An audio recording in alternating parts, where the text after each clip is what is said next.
Bon, allez, on y va. Aujourd'hui, on va décortiquer un monument. Un putain de pirate qui regardait le petit monde bien propre de la finance et qui a décidé d'y foutre le feu. Le mec s'appelle Tom Sosnoff. Son nom ne dit peut-être pas grand-chose, mais si on a déjà cliqué sur acheter ou vendre depuis son canapé, eh ben on est en train de squatter la baraque qu'il a construite. Et il l'a fait en pissant sur absolument toutes les règles qui existaient. Voilà, on commence direct. Ça pose le personnage. Pas de blabla, pas de « le client est roi, mes couilles ». Pour Sosnoff, l'innovation, ça ne vient pas d'un putain de sondage client. Non, ça sort de ses tripes. C'est sa vision à lui et le reste du monde, il a qu'à suivre ou à crever. C'est d'une arrogance complètement folle, c'est brutal et pourtant, c'est ce qui a changé la vie de millions de traders. Pour bien piger le révolutionnaire, il faut d'abord piger le monde de marde qu'il voulait cramer. Avant les ordis, avant les jolis graphiques, il y avait ça. Le parquet du CBOE à Chicago. Un putain de zoo. Une fosse au lion où on se battait littéralement pour sa survie. C'est là-dedans que Sosnoff a fait ses classes. Et ça, attention, c'est pas moi qui l'invente, ce sont ses mots à lui. Il faut vraiment se visualiser la scène, 20 piges, sur le même putain de mètre carré, entouré de types en nage qui te balancent leurs postillons en pleine gueule toute la journée. Zéro data, zéro info, juste du flair et des hurlements. C'est de ce cloaque qu'est née sa haine viscérale de tout ce qui est inefficace. Du coup, après 20 ans à mariner là-dedans, il en a eu ras le cul, mais un truc de malade. Il a pris tout son fric et il a balancé son premier cocktail Molotov sur le système, une plateforme nommée Thinkorswim.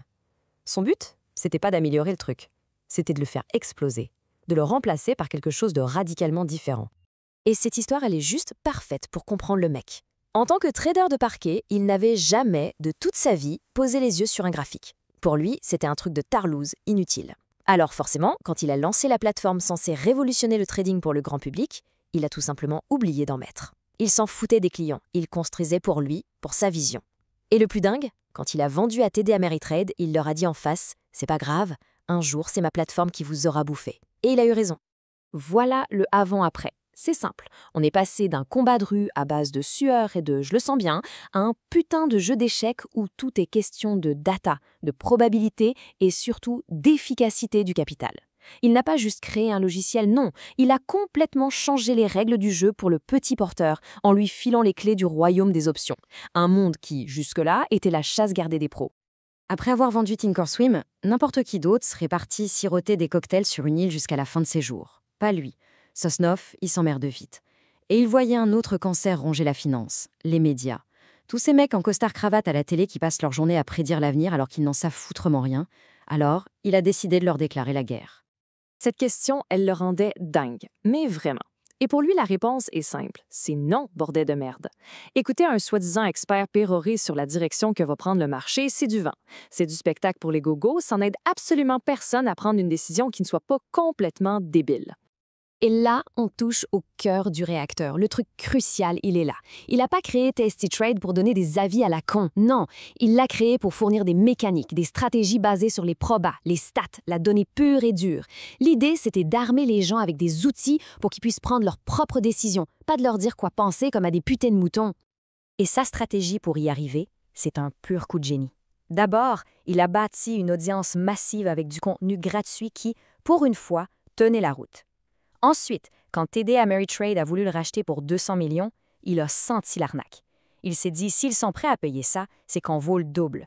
Alors il a refusé, il a monté son propre courtier par-dessus et il a vendu le package pour plus d'1 milliard. Un braquage, en toute légalité. Ok, c'est bien beau tout ça, le mec est un génie du business, mais concrètement, c'est quoi sa putain de philosophie de trading? Oubliez tout de suite les bouquins de 500 pages. L'approche de Sosnoff, elle est directe, elle est presque animale.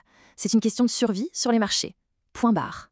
D'abord, il faut piger son obsession pour les options. Quand il a commencé, c'était un marché de niche, minuscule. Aujourd'hui, regardez ce chiffre. C'est un putain de monstre. Pourquoi? L'efficacité du capital. En clair, avec un petit compte, claquer 700 balles dans une seule action, c'est du suicide. C'est comme aller au casino et tout miser sur un seul numéro. Les options, c'est l'inverse. Ça permet de jouer sur les mêmes boîtes, mais avec beaucoup moins de pognon. C'est plus malin. C'est une question de levier, pas de force brute. C'est sa règle numéro 1. La seule qui compte. Vraiment. D'après lui, un trader qui crame son camp, c'est toujours, je dis bien toujours, pour la même raison. Il a tradé trop gros. Les stop-loss, les analyses de chartistes, les indicateurs magiques, tout ça, c'est de la branlette intellectuelle.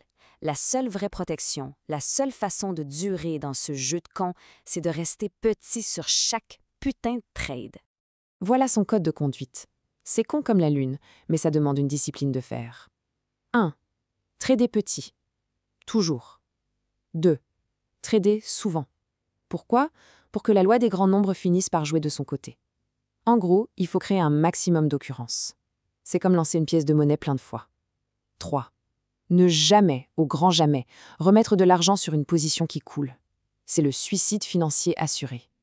Et enfin, se diversifier. Pas que des actions, merde, il faut aller voir ailleurs. Matières premières, devises, n'importe quoi, pour ne pas avoir tous ses œufs dans le même panier pourri.